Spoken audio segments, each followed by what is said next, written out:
গণ অভ্যুত্থানে মানবতাবিরোধী অপরাধের বিচারে সরকার পজিটিভ বলে মন্তব্য করেছেন চিফ প্রসিকিউটর। ট্রাইব্যুনালে বিচার যেভাবে চলছে সেভাবেই চলবে বলেও জানান তিনি।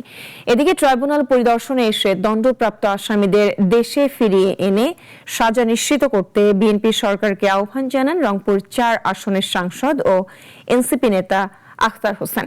অলিল রানের রিপোর্ট।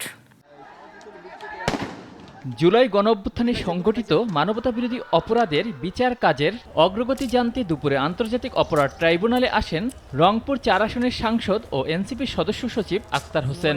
এ সময় তিনি সাক্ষাৎ করেন প্রসিকিউশনের সাথে। পরে গণমাধ্যমে কথা বলেন তিনি। দণ্ডপ্রাপ্ত যে আসামিরা পলাতক আছেন তাদেরকে দেশে ফিরিয়ে এনে রায় কার্যকর করার আহ্বান জানান নতুন সরকারকে।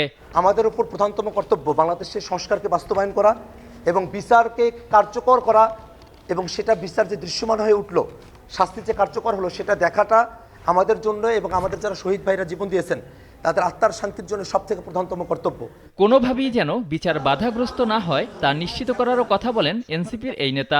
সরকার দলের কাছে আমরা বিনীত কণ্ঠে আহ্বান জানাবো, কোনোভাবেই যেন আন্তর্জাতিক অপরাধ ট্রাইব্যুনালের বিচার মন্থর গতিতে না আসে, কোনোভাবেই যেন আন্তর্জাতিক অপরাধ ট্রাইব্যুনালের বিচার ধীরগতি না হয়। এদিকে সরকার পরিবর্তন হলেও বিচার কাজ স্বাভাবিক গতিতে চলবে বলে জানান চিফ প্রসিকিউটর। আর এ ব্যাপারে সরকার ইতিবাচক বলেও জানান তিনি। দেশবাসীর মতো আমাদেরও তো প্রত্যাশা যে যেখানে বিচারের জায়গা বিচারের মতো চলমান থাকবে। সরকার আমাদেরকে সুনির্দিষ্টভাবে কিছু না বললেও আমাদেরকে ইঙ্গিত দিয়েছেন চলমান রাখার ব্যাপারে। যতক্ষণ পর্যন্ত আমরা দায়িত্বে আছি আমরা স্বাভাবিক গতিতেই সমস্ত কর্মকাণ্ড চলমান রাখব। এদিন জুলাই হত্যাকাণ্ডে ওবায়দুল কাদের সহ ৭ জনের বিরুদ্ধে ট্রাইব্যুনাল ৩-এ সাক্ষ্য দেন মিরপুর এলাকায় নিহত ফজলে রাব্বি ও তানহার বাবা।